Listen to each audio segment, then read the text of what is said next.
ગુજરાતમાં મતદાર યાદી શુદ્ધિકરણ અભિયાન જોરશોરથી ચાલી રહ્યું છે. ગામે ગામ એસઆઈઆરની પ્રક્રિયા માટે બીએલઓ પહોંચી રહ્યા છે. એસઆઈઆરની પ્રક્રિયાથી બીએલઓ તો પરેશાન છે જ, સાથે સાથે સામાન્ય જનતા પણ હેરાન થઈ રહી છે.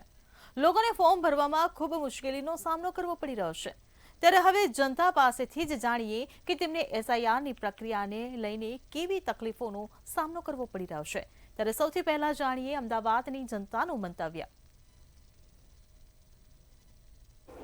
ભારતમાં જુદા જુદા રાજ્યમાં હાલ એસઆઈઆરની જે પ્રક્રિયા જે છે તે ચાલી રહી છે ને એસઆઈઆરની પ્રક્રિયાની અંદર જે શિક્ષકો છે તે આગળ પડતો ભાગ ભજવી રહ્યા છે ને દરેક ઘરે ઘરે જઈને જે છે તે ફોર્મ વિતરણ કરી રહ્યા છે. ખાસ કરીને જે બીએલઓને આ જવાબદારી સોંપવામાં આવી છે, બૂથ લેવલ ઓફિસરને સમગ્ર એસઆઈઆર પ્રક્રિયાની જે છે પોતાના વિસ્તારની જવાબદારી સોંપવામાં આવી છે. તેની સાથે ખાસ કરીને વાત કરવા જઈએ તો જે એસઆઈઆરની પ્રક્રિયા ચાલી રહી છે તેની અંદર લોકોને પણ ઘણી સમસ્યા થઈ રહી છે, કારણ કે લોકો અમુક જે વસ્તુ જે છે તે સમજી નથી રહ્યા, તો ઘણીવાર અમુક જે બીએલઓ હોય છે તે યોગ્ય સમજાવી નથી રહ્યા. તે સમગ્ર મુદ્દા પર આપણે વિસ્તારે ચર્ચા કરવાની છે અને આપણી સાથે વાત કરવા જઈએ તો સામાજિક કાર્યકર જોડાઈ ચૂક્યા છે, બીજા પણ જે લોકો જોડાઈ ચૂક્યા છે કે જે એસઆઈઆર મુદ્દે આપણી સાથે ચર્ચા કરશે. આપનું નામ શું છે? મારું નામ પંડિત ઓમ પ્રકાશ તિવારી છે. હું Ahmedabad municipal council ex councillor છું અને નરોડા એસેમ્બલી વિધાનસભા લાગે છે મારું.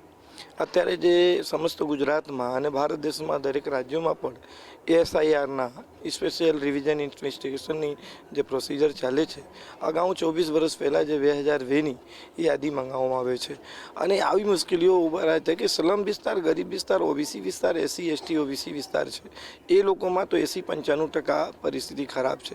જે પૈસાવાળાઓ કે જે સોસાયટીઓ છે એ લોકોને કંઈ ખાસ પ્રોબ્લેમ નથી, પણ સ્લમ વિસ્તારમાં શું છે, મકાન નંબર નથી, ક્રમ નથી અને જે વીએલઓ ગવર્મેન્ટ વીએલઓ મીન્સ જે સ્કૂલ અને સ્કૂલોના શિક્ષકો છે એ લોકોને ચૂંટણી આયોગ બીએલઓને રૂપમાં રાખ્યા છે. અને આ સિવાય ભાજપ અને કોંગ્રેસ પણ પોતાનું બૂથ લેવલ એજન્ટ અને બીએલએ નિયુક્તિ કરવામાં આવ્યું છે. આ નિયુક્તિ ઘણા લોકો અનુભવી નથી અને બીએલઓ પણ ઘણા અનુભવી નથી. એ લોકોને એવું કહેવામાં આવ્યું છે કે તમે 2002ની પણ યાદી મૂકો. સમજી લો કે 15 વર્ષ પહેલાંથી ગુજરાતમાં કોઈ આવ્યા હોય તો 25 વર્ષ પહેલાં 2000ની યાદીમાં એમનું નામ નહીં હોય તો એ પૂછવામાં આવે છે કે તમે યુપી કે બિહાર કે રાજસ્થાન કે જામનગર ગુજરાતથી આવ્યા હોય તો એનું તમે યાદીના નામમાંથી એમાં ઉમેર. હવે ઘણા લોકોને તો ખબર જ નથી કે મારો વિધાનસભા કયું લાગતું હતું, વાર્ડ કયા લાગતા હતા, બૂથ કેવું લાગતું હતું. ઘણા લોકોને ફોર્મ ભરવા નહીં આવતું અને બીએલઓ શું છે કે ઘરે ઘરે પોતાનું જે ફોર્મ છે એ વિતરણ કરી નાખ્યા છે. 80% આપણા વિસ્તાર સ્લમ વિસ્તાર છે જેમાં 60% અશિક્ષિત છે, રોજ કમાય છે, રોજ ખાય છે, મિલ ફેક્ટરીના કામદારો છે, કારીગરો છે. એ લોકોને બિલકુલ સવારે 7 વાગે જતા હોય અને સાંજે 6 વાગે આવતા હોય. તે લોકો કેવી રીતે ફોર્મ ભરશે કે નહીં ભરશે, એમાં બીએલઓ પણ હેરાન છે, પ્રજા પણ હેરાન છે અને મતદાતાઓમાં જેનું નામ છે એ પણ હેરાન છે. એટલે આ પ્રક્રિયાથી હકીકતમાં સમય બહુ ઓછું છે. મહિનાની અંદર જ આખું રિપોર્ટ તૈયાર કરીને આપવાનું છે. એ લોકો મહિનાની અંદર જ આ રિપોર્ટ કેવી રીતે તૈયાર કરશે? એના માટે ભારત સરકાર કે એસઆઈઆરમાં 2-3 મહિના 4 મહિનાના સમય આપવું જોઈએ અને આવી જલ્દી અને સામે 2 મહિનામાં ચૂંટણી છે. આ લોકોનો 1 મહિનામાં એસઆઈઆરની યાદી તૈયાર થાય અસંભવ લાગે છે.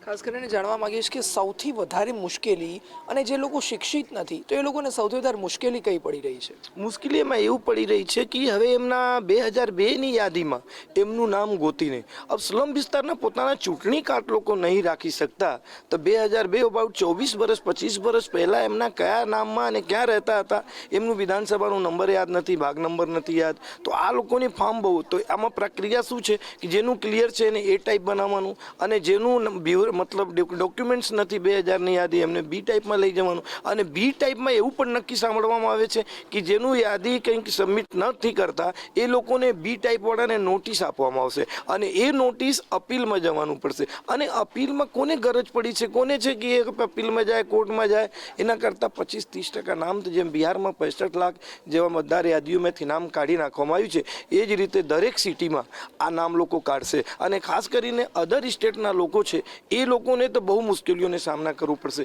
કેમ કે એમના બીજા રાજ્યમાં પણ નામ ચાલતું હોય, ગુજરાતમાં પણ નામ ચાલતું હોય, એક જગ્યાથી નામ તેમાં નીકળવાના જ છે. તો આવી પરિસ્થિતિઓ બહુ ઘણા લોકો તો સમજી પણ નથી શકતા કે આ એસઆઈઆરના હિસાબે બહુ પ્રોબ્લેમ પડે છે. બિલકુલ ચોક્કસથી જે રીતે આપણી સાથે બીજા પણ જે અમુક લોકો જોડાઈ ચૂકે છે આપણે એમની સાથે વાતચીત કરવાનો પ્રયત્ન કરશું. આપનું નામ શું છે? મારું નામ પાંડેશ્વર છે. આપની પાસે જાણવા માંગીશ કે ખાસ કરીને કઈ જે સમસ્યા જે એસઆઈઆરની પ્રક્રિયા દરમિયાન લોકોને જોવા મળતી હોય છે? સૌથી પહેલાં જે લોકો અશિક્ષિત છે, જે લોકો અનએજ્યુકેટેડ છે એમના જે રોજ કમાવાવાળા રોજ ખાવાવાળા છે એમના વધારે કરતાં આઈડિયા સજ નહીં કે SIR શું છે.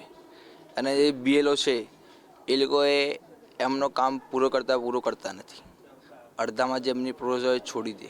અને હમણાં 2 મહિના પછી ઇલેક્શન આવવાના છે MC કાઉન્સિલરના, તો એમાં જેમની જેટલી ફાસ્ટ પ્રોસેસ છે એટલી ફાસ્ટ પ્રોસેસ કરતા નહીં, બહુ સ્લો છે. તેમાં વધારે કરતાં વધારે ટાઈમ આલવો જોઈએ, 2-4 મહિના એવું, જેમ કે આ પ્રોસેસ સરખી રીતને પૂરી થઈ જાય. બિલકુલ ચોક્કસથી. ખાસ કરીને અશિક્ષિત જે લોકો છે એમને તો સમસ્યા પડી રહી છે, અને સાથે સૌથી વધારે શું જોવા મળે છે, અને ખાસ કરીને લોકોનો સમજવામાં કેટલો અભાવ થાય છે આ પ્રક્રિયાને?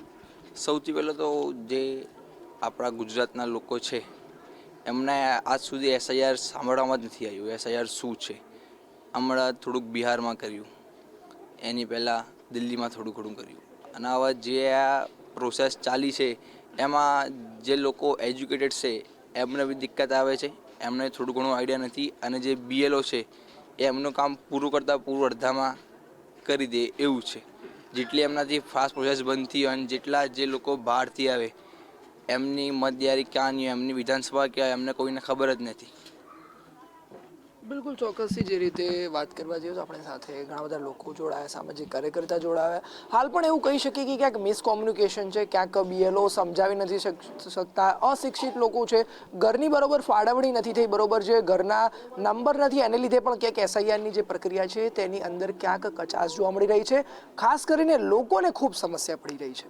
કેમેરામેન કેતન શ્રીમાળી સાથે રિપોર્ટર પાર્થ વ્યાસ, મંતવ્ય ન્યૂઝ, અમદાવાદ. તો આ જ મુદ્દે બનાસકાંઠાની જનતા શું કહી રહી છે, આવો સાંભળીએ.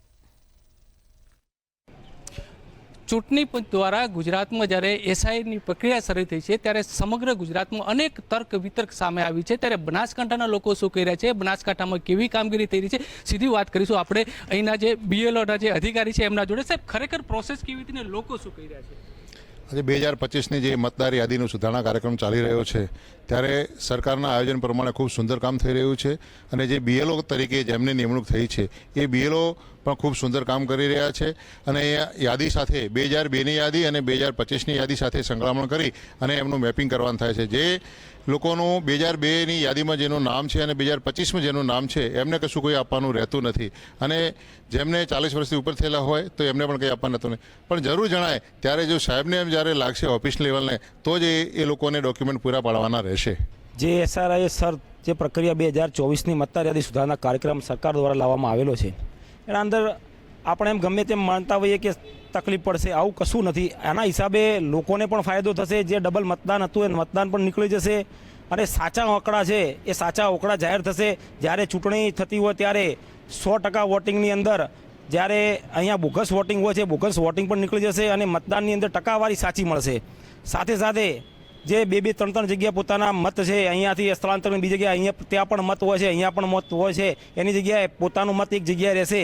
એના હિસાબે સરકારને પણ એનો ફાયદો થશે, અને જે ચૂંટણી કરવામાં આવે છે ચૂંટણી પંચને પણ એનો પણ ફાયદો રહેશે. એના જે BLO કામગીરી કરી રહ્યા છે, BLOની કામગીરી સારી છે, પણ ઉપર બેઠેલા જે અધિકારી સત્તાધીશો ક્લાસ 1 લેવલના અધિકારીઓ પાસે જ્યારે કોઈ આમ વ્યક્તિ આમ પબ્લિકનો માણસ જઈ રહ્યો છે ત્યારે એમના પાસેથી કોઈ સંતોષકારક જવાબ નથી. એ કહે છે અમારી પાસે કોઈ જવાબ નથી, તમે ચૂંટણી અધિકારીને પૂછો. અમે ચૂંટણી અધિકારી પાસે જઈએ છીએ તો એ કહે છે કે આ ચૂંટણી પંચ લાવ્યું છે, તમે ચૂંટણી પંચને પૂછો. એટલે મારી રિક્વેસ્ટ છે મીડિયાના માધ્યમથી કે ચૂંટણી શાખા દ્વારા નીચલી કક્ષાના અધિકારીઓ, તાલુકા લેવલના અધિકારીઓ હોય, જિલ્લા લેવલના અધિકારીને પૂરું માર્ગદર્શન આપવામાં આવે. ડોક્યુમેન્ટ લેવલમાં એટલો જવાબ આપવામાં આવે છે કે ફોર્મની અંદર છે તમે વાંચી લો, એ ફોર્મની અંદર ડોક્યુમેન્ટ ન હોય તો તમે આઉટ ઓફ કન્ટ્રીના છો, એ રીતના જવાબ આપવામાં આવી રહ્યા છે. એટલે અધિકારીઓ લેવલને, BLOને છોડીને BLO ઉપરના જે અધિકારી રહ્યો એમના પાસે કોઈ ચૂંટણી શાખા દ્વારા માર્ગદર્શન નથી. એવો જાત પુરાવો હું પોતે છું.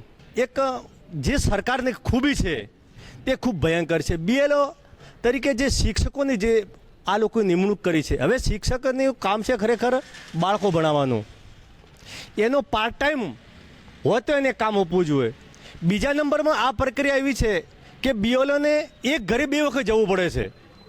એક BLOને લગભગ 1100થી 1300 કે 1400 મતદારો ફાળવામાં આવેલ છે.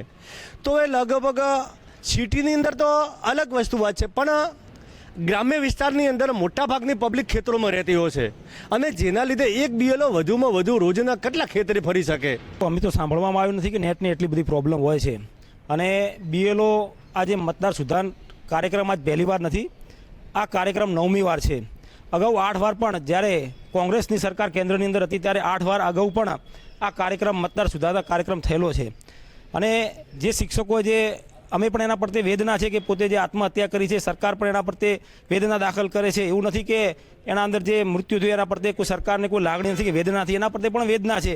અને જે કોઈ સરકારની થોડા ઘણી ત્રુટીઓ હશે, સર્વરના હિસાબે કોઈક જગ્યાએ ડાઉન રહેતું હશે, જો એટલું બધું ડાઉન પ્રક્રિયા હોય તો આજે ગુજરાતની અંદર બનાસકાંઠાની ધાનેરા વિધાનસભાની અંદર જે કમસે કમ 90% જેટલું ઓનલાઈન મેપિંગ થઈ ગયું છે. બીએલઓ દ્વારા જે ઘરે ઘરે જઈ અને સુધારણાની જે કામગીરી ચાલુ રહે એ સારી છે. અને જે લોકો શિક્ષકોને પણ કહું છું અને આલતુ ફાલતુ જે માણસો વાત કરે છે કે બીએલઓની કામગીરી દ્વારા કામગીરી દરમિયાન કોઈનું મૃત્યુ થાય એ અશક્ય છે. કોઈ બીએલઓની કામગીરી દ્વારા કોઈ મૃત્યુ થતું નથી. અને એવું કોઈ હાડમારી ભર્યો કોઈ આ કામ નથી કે જેથી આ કામ કરતાં કરતાં કોઈ શિક્ષકનું મૃત્યુ થઈ જાય. ઠીક છે, કોઈ આકસ્મિક મૃત્યુ થઈ જાય એ કોઈ બેનસીબી છે. બાકી આ બીએલઓની કામગીરી સરળતાથી છે અને શિક્ષકો બીએલઓમાં જે મૂકેલા છે એ બહુ સારી કામગીરી કરી રહ્યા છે. કે એસઆઈઆર જે ચૂંટણી પંચ અને સરકારશ્રીએ લાવ્યો એને અમે સૌ આવકારીએ છીએ. એના દ્વારા જે ડબલ વોટિંગ થતું, દાખલા તરીકે ધાનેરાની અંદર વ્યક્તિ રહેતો હોય અને વોટ કરતો હોય અને અમદાવાદ હોતો હોય એ પણ વોટ કરતો હોય, ડબલ વોટિંગ થતું પણ અટકશે. એના દ્વારા આપણો સાચો અને જનપ્રતિનિધિ આપણે ચૂંટી પણ શકીએ. એના દ્વારા ઘણો ફાયદો થશે. સાથે સાથે પણ વિનંતી સરકારશ્રીને પણ કરું છું કે બીએલઓ ઉપર પ્રેશર ના આપવું જોઈએ. બીએલઓ એ સતત પોતાના બાળકોને પણ નથી ભણાવતા, એટલો મહેનત એ આપણા વોટ માટે કરી રહ્યા છે. એને આપણે સૌએ સાથ સહકાર આપવો જોઈએ. બીએલઓ જે આપણા ઘરે આવે તો પૂરતા ડોક્યુમેન્ટ રાખીએ, તેને સાથ સહકાર આપીએ, સૌને સાથે મળી સૌનો સાથ સૌનો વિકાસ કરીને સૌ આગળ વધીશું તો 100% શક્ય થશે બધું. ચોક્કસથી તો આતા બનાસકાંઠાના લોકો જેમણે સીધી રીતે સ્વીકાર્યું છે કે બનાસકાંઠા જિલ્લાના જે તમામ બીએલઓ છે, બીએલઓની કામગીરી સારી છે અને ગુજરાત સરકાર દ્વારા જે આ મુહિમ લાવવામાં આવી છે આ મુહિમને અમે દિલથી આવકારીએ છીએ. પ્રકાશ ત્રિવેદી, મંતવ્ય ન્યૂઝ, બનાસકાંઠા.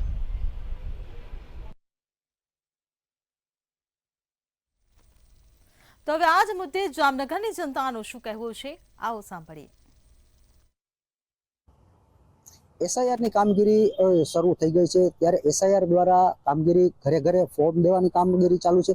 આ ફોર્મ દીધા પછી પબ્લિકને શું તકલીફ પડે છે, કઈ રીતની તકલીફ પડે છે, ખાસ કરીને કેવી વ્યવસ્થા હોવી જોઈએ અને હાલ શું અત્યારે ઘટે છે અને શું હેરાનગતિ થાય છે એ જાણવાનો પ્રયાસ આપણે 100% કરશું. હાલ શું તકલીફ પડે છે અને કેવી રીતની તકલીફ પડે છે? સાહેબ, આમાં આપણે જાણીએ તો એસઆઈઆરમાં જે હાલમાં જે બીએલઓ જે કામ કરે છે, બરાબર, એ તો એને જે તમે કામ આપ્યું છે તો 100% કરવાના જ છે, કેમ કે સરકારનું કામ છે એટલે કરવાના જ છે. પણ જે પ્રમાણે આપણે પ્રધાનમંત્રી નરેન્દ્ર મોદી સાહેબ જે પ્રમાણે વાત કરે છે કે ડિજિટલ ઇન્ડિયા, બરાબર, તો એ રીતના ડિજિટલ પ્રમાણે જો કર્યું, જેમ કે બધાને જેમ ટેબ્લેટ આપે છે, બરાબર, ઓનલાઈન બધી વસ્તુ થાય છે, એ રીતના આમાં ઓનલાઈન એ વસ્તુ કર્યું કે બીઓને એક ટેબ્લેટ આપી હોય, બરાબર, તો ઘરે એક સૌથી મોટું ઈઝી વસ્તુ એ પડે એ લોકોને કોઈના એડ્રેસ શોધવામાં પણ એકદમ ઈઝી પડે. સાથે સાથે જે તે ઘરે ગયા હોય એનું આધાર કાર્ડ છે, પાન કાર્ડ છે, જે કાંઈ તમારે નંબર જોતા કરતા હોય એ ઇઝીલી તમે અપડેટ એમાં તમે કરી શકો. અને જે માની લો ઘરે જે માણસો જે કરે છે એનાથી ક્યાંક ને ક્યાંક ક્યારેક ભૂલ થઈ જતી હોય, બરાબર, તો એ પ્રોબ્લેમનો પછી છેટ લગીની ભૂલ એ લોકોને નડતી હોય છે અને ફરીથી પાછા વધારામાં આવવું પડે છે. એના કરતાં બેટર છે કે ટેબ્લેટમાં જો સૌથી પહેલા જે તે બીએલઓ જે એના ઘરે જાય છે અને જે કરતા હોય છે એ પોતે જ એમાં કરે, બરાબર, અપલોડ કરતા હોય તો વેલ એન્ડ ગુડ છે. તો જેથી કરી અને એકદમ ઇઝીલી પડે છે. ખાસ કરીને આ રીતે ડિજિટલાઇઝેશન થાય તો ઘણું ઉપયોગી થઈ શકે અને ફોર્મ ઇઝીલી સરળતાથી ભરી શકાય. ખાસ કરીને બેન તકલીફ શું પડે છે અને કઈ રીતે ફોર્મ ભરવામાં આવે છે અને ફોર્મમાં શું તકલીફ પડે છે?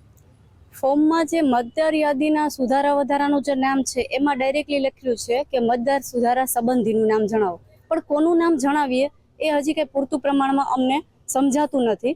તો આ રીતે એજ્યુકેટેડ વ્યક્તિ પણ એટલા કન્ફ્યુઝ થઈ ગયા છે કે જેમને ખ્યાલ નથી આવતો કે એમાં અમારે સુધારા વધારામાં શું કોનું નામ અમારે એડ કરવાનું છે.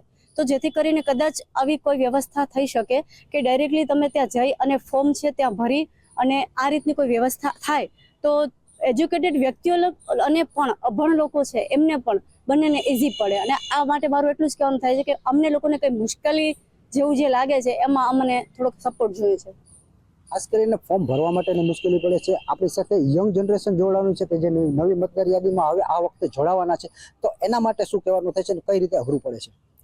એસઆઈઆર આ વખતે અમારી જે જનરેશનનું જે છે એ હવે આ નવું જે જોડાણું છે તે પ્રત્યે જે જોડાણું છે એમાં હજી થોડોક ખોટ છે, થોડોક હજી એમાં પણ સુધારો થાય તો બેટર ઇઝીલી પડશે.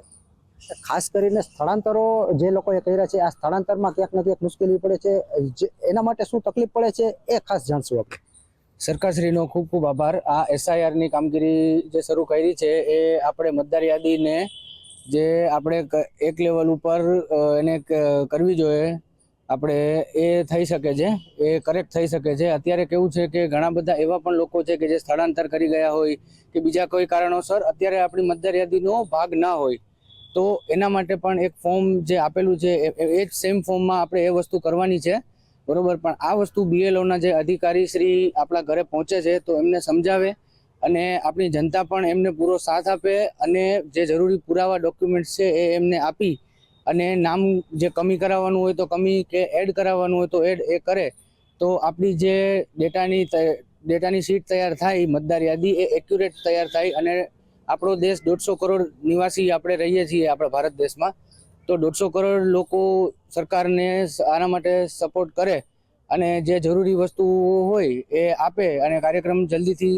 પૂરો થાય અને નવી ચૂંટણી જ્યાં સુધી જાહેર થાય ત્યાં સુધીમાં આપણો ડેટાબેઝ એક્યુરેટ બની જાય, તો એ બહુ જ સારી વસ્તુ કહેવાય આપણા માટે. અને દર 5 વર્ષે 10 વર્ષે આ વસ્તુ રિપીટ થવી જોઈએ, કેમ કે આજના જમાનામાં લોકો બહુ જ સ્થળાંતર કરી રહ્યા છે નોકરીના લીધે કે કોઈ પણ XYZ કોઈ પણ કારણોસર માણસો અહીંથી ત્યાં જઈ રહ્યા છે. તો એના માટે આ વસ્તુ બહુ સરસ છે. પણ જેમ પહેલા ભાઈએ કીધું એ રીતે આને ડિજિટલ કરી દો તો એ વધારે બેટર રહે અને ઇઝી પણ પડે. અને કોઈ પણ એક બૂથ વાઇઝ માણસો ફાળવી સરકારશ્રીએ અને જનતાને ત્યાં બોલાવી અને ડિજિટલ વસ્તુ કરશે તો પ્રિન્ટિંગનો ને એ પણ ખર્ચો નહીં આવે કોઈ જાતનો. અને માણસો પોતપોતાના ઓરિજિનલ ડોક્યુમેન્ટ્સ લઈને આવશે, એ ડોક્યુમેન્ટ સ્કેન કરી સીધા અપલોડ થશે અને ડાયરેક્ટ નામ ચડી જશે, તો ડેટાબેઝ ઓટોમેટિકલી તૈયાર થઈ જશે. આ રિવર્ક નહીં કરવું પડે, એટલે જે પબ્લિક છે એને મહેનત નહીં અને બીએલઓ અધિકારી જે આવશે એમને પણ મહેનત નહીં, સીધો ડેટાબેઝ તૈયાર થશે જે ખૂબ જ ઉપયોગી થશે. ખાસ કરીને આ રીતે ડેટાબેઝ ડિજિટલ રીતે જો કરવામાં આવે મતદાર યાદી તૈયાર, તો ક્યાંક ને ક્યાંક ઇઝી પડશે. ફોર્મ ભરવાની તકલીફો જે છે ખાસ કરીને એ તકલીફો દૂર થશે. હિરેન ગાંધી, મંતવ્ય ન્યૂઝ, જામનગર. ત્યારે આ જ મામલે હવે સુરતની જનતાનું શું કહેવું છે, આવો સાંભળીએ. ગુજરાતમાં ચૂંટણી પંચ દ્વારા હાલ અત્યારે ચૂંટણી ફોર્મ ભરવાની પ્રક્રિયા ચાલી રહી છે, તો બીજી તરફ ગુજરાતની અંદર બીએલઓને ક્યાંક ને ક્યાંક તકલીફો નો સામનો કરવો પડી રહ્યો છે, તો બીજી તરફ માનસિક ત્રાસ જે છે તે બીએલઓ હાલ અત્યારે ભોગવી રહ્યા છે. ત્યારે આ સીધા દ્રશ્યો હું તમને બતાવીશ કે હાલ અત્યારે આ જે બીએલઓ જે છે તે હાલ અત્યારે રવિવારના દિવસે પણ જે પ્રમાણે પોતાની કામગીરી જે છે તે યથાવત રાખી છે. રવિવારના દિવસે જે રજા હોય છે ત્યારે પણ હાલ આ શિક્ષકો જે છે તેઓને બીએલઓની નિમણૂક કરવામાં આવી છે. ત્યારે હાલ તેઓ અહીં જે છે ચૂંટણી પંચ દ્વારા જેઓને તે જવાબદારી સોંપવામાં આવી છે તે જવાબદારી હાલ અત્યારે નિભાવી રહ્યા છે. ત્યારે સીધી વાત આપણે કહી શકાય કે બીએલઓ ઇન્ચાર્જ છે તેઓ સાથે સુપરવિઝન કરે છે તેઓ સાથે વાત કરીશું. કેવા પ્રકારની માનસિક સ્થિતિ બીએલઓ ભોગવી રહ્યા છે, શું લાગે છે એવું કંઈ? ખરેખર જ્યારે આ સર્વે આવ્યું એસઆઈઆરનું, તો કેવી રીતે સર્વે થશે એ બહુ મોટી પ્રશ્નો હતા અમારી સામે.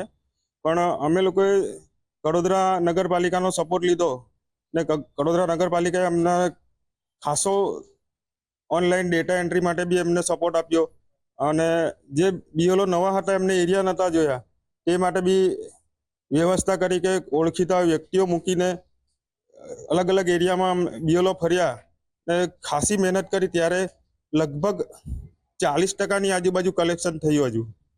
હજુ બી ઘણી સમસ્યા છે બીએલઓને કે કેવી રીતે વોટરોને હોટશું, કેમ કે ઇન્ડસ્ટ્રીયલ એરિયો છે, કેટલાક લોકો સ્થળાંતર થઈ ગયા છે, એ મળી નથી રહ્યા. હવે એમને કેવી રીતે શોધવા એ સ્થાનિક લોકોનો જ અમારે સપોર્ટ લેવો પડશે. ખરેખર ચૂંટણી પંચને મારે એમ કહેવું છે કે આવી જ્યારે કામગીરી હોય ત્યારે સ્થાનિક લોકોને મૂકે તો એમને ડિટેલમાં માહિતી ખબર હોય, ઝડપથી અને સાચી રીતે કામગીરી થઈ શકે. ચોક્કસથી. તો હાલ અત્યારે તમારી સાથે સ્થાનિક આગેવાનો આવે છે ખરા? હા, સ્થાનિક આગેવાનો અમે રજૂઆત કરી, તેમણે ફરિયાદિત વ્યક્તિઓ મૂક્યા કે તમને આ વ્યક્તિઓ ફરાવશે, તો બી અમારી બહેનોને ક્યારેક કેટલાક બીએલઓને એવું છે કે જે ઇન્ડસ્ટ્રીયલ એરિયાના જે ઇન્ડસ્ટ્રીમાં કંપનીઓમાં જોબ કરે છે એ લોકો સાંજે આવે છે, તો બીએલઓ સાંજે બી ફરે છે. ત્યારે એમને ખરેખર એમ પ્રોટેક્શન બી મળવું જોઈએ. અમને બી બીક લાગે છે. અમુક એવા ઇન્ટરનલ એરિયા છે કે જ્યાં બહેનોથી જઈ નહીં શકાતું. ચોક્કસથી હાલ અત્યારે જે પ્રમાણે ઇન્ચાર્જ કરી રહ્યા છે કે સ્થાનિક આગેવાનો પણ તેઓ સાથે જોડાય. સ્થાનિક આગેવાનો જ આપણી સાથે છે, તેઓ સાથે વાત કરશું. અંકુરભાઈ, હું કહીશ કે હાલ અત્યારે જે બીએલઓને જે માનસિક ત્રાસ મળી રહ્યો છે, કઈ રીતનું તો આત્મહત્યાઓ પણ શિક્ષકોએ કરી છે, કઈ રીતે જુઓ છો તમે? ચૂંટણી પંચ દ્વારા જ્યારે એક બીએલઓની કામગીરી એસઆઈઆરની કામગીરી શરૂ કરવામાં આવી છે, ત્યારે હું અમારા કડોદરા ચલથાણ નગરપાલિકા વિસ્તારની જો વાત કરું તો લગભગ 10થી વધુ દિવસોથી એસઆઈઆરની પ્રક્રિયા ચાલુ છે, જેમાં બીએલઓ ભાઈઓ તથા બહેનો ખૂબ જ મહેનત કરી રહ્યા છે. પરંતુ એ સાથે સાથે કડોદરા નગરપાલિકા દ્વારા એક ઓનલાઈન એન્ટ્રી કરવાની સુવિધા કરવામાં આવી છે, તથા રાત્રે મોડે સુધી નગરપાલિકાના કર્મચારીઓ રાત્રે 12 થી 1 વાગ્યા સુધી ઓનલાઈન એન્ટ્રી કરે છે, તથા જે કંઈ બીએલઓ ભાઈ કે બહેન હોય તેમને સ્થાનિક જગ્યાએ જઈ સ્થાનિક આગેવાનો ફોર્મ વેચવાથી માંડી ફોર્મ ભરવા સુધી અને ફોર્મ ભર્યા પછી નગરપાલિકા દ્વારા ડેટા એન્ટ્રી કરવામાં પણ બીએલઓ ભાઈઓ તથા બહેનોને મદદ કરવામાં આવે છે. તથા આ શનિ રવિ જ્યારે 2 દિવસ આ કાર્યક્રમ પ્રાથમિક શાળા પર યોજવામાં આવે છે, ત્યારે નગરપાલિકા અને સ્થાનિક આગેવાનો તરફથી એને ભોજનની વ્યવસ્થા પણ કરવામાં આવી છે. જી, ચોક્કસથી ભોજનની વ્યવસ્થા સહિત કરવામાં આવે છે, પરંતુ જ્યારે તેઓને અન્ય સ્થળ ઉપર અન્ય સોસાયટીઓમાં ફરવાનું હોય છે, ત્યારે સ્થાનિક આગેવાનો કઈ રીતે તેઓને મદદરૂપ થાય છે? એકચ્યુઅલી ઔદ્યોગિક વિસ્તાર હોવાથી સ્થળાંતરનો મુદ્દો ખૂબ મોટો છે, જ્યાં યુપી, બિહાર, હરિયાણા, રાજસ્થાન ઘણા બધા રાજ્યોમાંથી અહીંયા રોજગારી માટે લોકો અહીં વસવાટ કરે છે. જેમને આ એસઆઈની પ્રક્રિયા દરમિયાન સ્થળાંતર થવાથી એમને શોધવામાં ખૂબ મુશ્કેલીઓ પડે છે. એને માટે ત્યાં જે તે સોસાયટીના સ્થાનિક આગેવાનો, મિલોના ઇન્ચાર્જો દ્વારા એમને ફોર્મ એકત્રિત કરવામાં, ફોર્મ વેચવામાં અને ફોર્મ ભરવામાં મદદરૂપ કરવામાં આવે છે. અને જે નહીં મળે તેમને નગરપાલિકા કચેરી ખાતે પણ બેસાડીને ત્યાં સોસાયટીના સ્થાનિક આગેવાનોને બોલાવીને એ મદદરૂપ થવાની પ્રક્રિયા પણ સ્થાનિક આગેવાનો દ્વારા કરવામાં આવી રહી છે. શિક્ષકોને ની મેં બીએલઓ છું. તો હા, આ બધા એરિયામાં અમે સર્વે કરીએ છીએ, તો જે મળતા નથી, તો અમને આ સ્થાનિક વિસ્તારના જે આગેવાનો છે તે ભાઈ લોકો અમને મદદ કરે છે. સ્થાનિક આગેવાનો આવે છે, મદદ કરે છે. આજે રવિવાર છે. હા, આવે છે. એટલે આજે બી મદદ કરી છે, પણ અમે જ્યારે જે મળતા નથી સ્થાનિક વિસ્તારમાં બીએલઓ વોટર્સ મળતા નથી, તો અમે શોધવા જતા છે, તો કોઈ તો મળતા જ નથી. એમ ચોક્કસથી સ્થળાંતર થવાની સ્થિતિ પણ હાલ અત્યારે જે છે ખૂબ જ બીએલઓ માટે અઘરી છે. કેટલાક લોકો છે સ્થાનિક લાગે છે, તેઓ સાથે વાત કરશું. ક્યાં નામ આપકા? લલિત શાહ. હાલ અત્યારે ચૂંટણી પંચ દ્વારા જે ફોર્મ ભર્યા છે, ફોર્મ ભર્યા છે તમે? હા, મેં ભરી દીધા છે.